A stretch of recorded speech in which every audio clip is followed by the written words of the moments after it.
কিছুদিন আগে ভারতে দিল্লির আগ্রাসী আচরণের কারণে যেই পানির বাঁধ ছেড়ে দিয়ে একটা রাজনৈতিক বন্যা পরিস্থিতিতে বাংলাদেশকে ঠেলে দেওয়া হলো, সেই পরিস্থিতি কিন্তু আমাদের জাতীয় সংকট নিয়ে এসেছিল।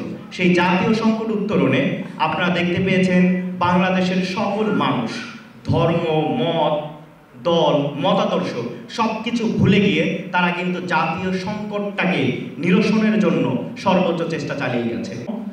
রাখা মন্দিরে যে সকল টাকাগুলো উঠেছিল সেই টাকা তারা বন্যার্তদের সহায়তায়, তাই তারা কি করেছে, বন্যার্তদের সহায়তার ফান্ডে দিয়ে দিয়েছে। এবং তারা কিসের মাধ্যমে দিয়েছে, যেমন আমি যদি বলি বরিশালের যে দুর্গোৎসবের যে টাকাটা ছিল সেটা তারা আসুন্না ফাউন্ডেশনের মাধ্যমে বন্যার্তদের সহায়তা করেছে। তার মানে বাংলাদেশের যে একটা মানুষের মাঝে, বাংলাদেশের সকল মানুষের মাঝে যে একটা সম্প্রীতি রয়েছে এবং বাংলাদেশের মানুষ সম্প্রীতির বন্ধনে আবদ্ধ, এটা কিন্তু আমাদের কাজ। এই কাজের মাধ্যমে কিন্তু আমরা বারবারই সেটা বিশ্ববাসীকে জানান দিচ্ছি। অনেক সময় বলা হতো বন্ধু রাষ্ট্র, যদিও তারা আমাদের সাথে কখনোই বন্ধুত্বের আচরণ করেনি, তারা দাসত্বের আচরণ করেছে।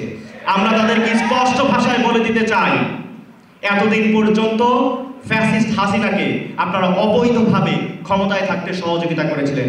এজন্য ফ্যাসিস্ট হাসিনা, ফ্যাসিস্ট আওয়ামী বাহিনী আপনাদেরকে এক প্রকার বিশেষ সুবিধা দিয়ে গেছে বাংলাদেশের মানুষের স্বার্থের বাইরে গিয়ে, দেশের স্বার্থের বাইরে গিয়ে। আমরা মনে করিয়ে দিতে চাই, বর্তমান যে সরকার আছে সেই সরকার কিন্তু ছাত্র জনতার সরকার। সুতরাং আপনারা যদি কোনো প্রকার আগ্রাসী আচরণের চেষ্টা করেন তাহলে কিন্তু আমরা ভিন্ন কিছু ভাবতে বাধ্য হব। আমরা চাই না ভিন্ন কিছু ভাবতে, আমরা চাই আপনাদের সাথে সৌহার্দ্যপূর্ণ সম্পর্ক বজায় রাখতে। কিন্তু আপনাদের কাছ থেকে স্বাধীনতার পর থেকে এখন পর্যন্ত আমরা কোনো সৌহার্দ্যপূর্ণ সম্পর্ক টিকিয়ে রাখার ব্যাপারে কিংবা এইরকম সৌহার্দ্যপূর্ণ সম্পর্কের ব্যাপারে কোনো পজিটিভ সারা আমরা পাইনি, ইতিবাচক সারা আমরা পাইনি। আমরা সবসময় দেখেছি আপনারা খরা মৌসুমে আমাদেরকে পানি দেন না, কিন্তু যখন বন্যা মৌসুম আসে তখন পানির বাঁধ ছেড়ে দিয়ে আমাদেরকে ডুবিয়ে মারেন। নদীতে বাঁধ দেওয়া আন্তর্জাতিক আইনে কিন্তু অপরাধ, আপনারা সেই অপরাধ বারবারই করেন।